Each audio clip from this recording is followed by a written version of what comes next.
Hit in the head with a toy. No, that's a good question. I don't even notice anymore. Like, it happens so often that like it's just. And here's the funniest thing. The funniest thing is like I thought every dog did it. So like I didn't even know it was entertaining. I didn't right? I didn't even know it was like something unusual. Until like we started posting videos and people started commenting on them, and I was like, oh wow, okay, so other dogs don't do this. We have a very unique dog. Dash is unique. So how many times do we get hit in a day? So often I can't keep track. But early COVID, we actually moved down to New York City for a little bit, and we got like a house just to get a little bit more space. And I just kind of noticed one day that he was like tossing the ball up in the air to himself. And then over time, he realized like he could throw it far, and he could throw it off of walls and off of our heads, and so it just kind of started 2-3 years ago. We don't try to get him to stop because he's having fun. And I don't want to ruin that. I mean, I want him to be able to have fun, and I don't want him to feel restricted. And I think that's why he's kind of developed the personality and kind of this I'm going to play anytime I want attitude. Whether we're awake or not, or anything else, it's not going to stop him. We've gotten some basketball hoops. We've even gotten like I'll be honest, like there's hoops you can wear on your head and stuff. We haven't really had him practice it that much. Also because if I were on a Zoom call with a basketball hoop on my head, people would notice that, So in order to go into competition, dogs need both of their testicles to like descend. And only one of his had descended.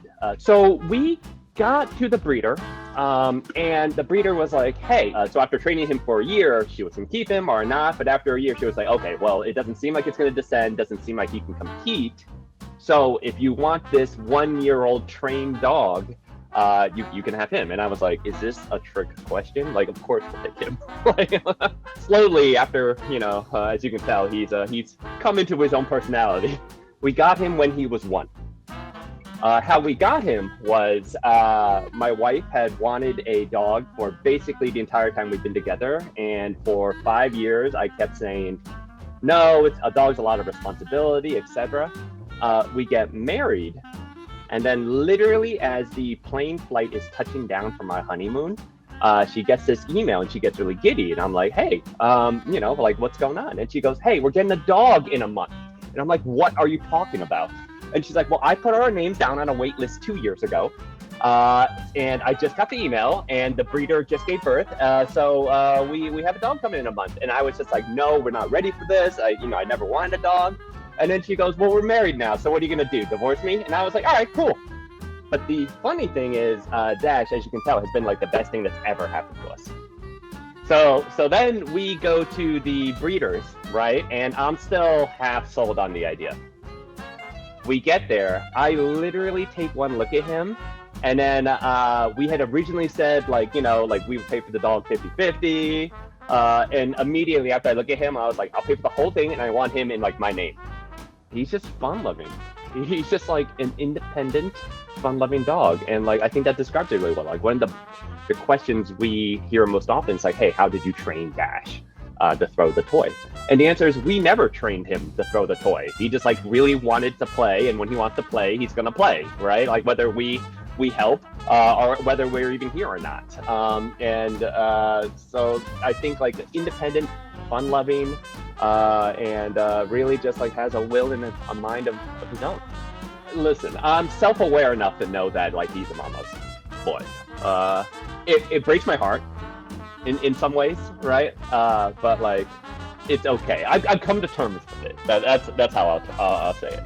So I started by saying like my wife really wanted a dog, and at the time in the beginning I really just thought about like the responsibility. And we don't have kids yet, but like honestly for me, it's gonna sound so corny. What it's taught me is just like this capacity for love that I didn't know exists. It sounds so corny. But the way I describe it is like there's very few relationships in your life that like are complete unconditional love. And then you get a pet, a dog, we got Dash, and it's just like, wow, like all he cares about is like having fun, making my day better, making my wife's day better, and again, having fun. It's been an amazing addition to our family, so it's been the best thing we've done. Well, it's gotten to the point like I'll get hit, or one of us will get hit, and we'll be like, "Oh, that was a good one," like, "Oh." When we paddle out into the lineup, people smile. There's no doubt, and we'll take off on a wave, and I hear people going, "Rosie, go, Rosie!" It's pretty cool. There's actually quite a few people who surf with their dogs, and then we have these competitions where they surf on their own, and they're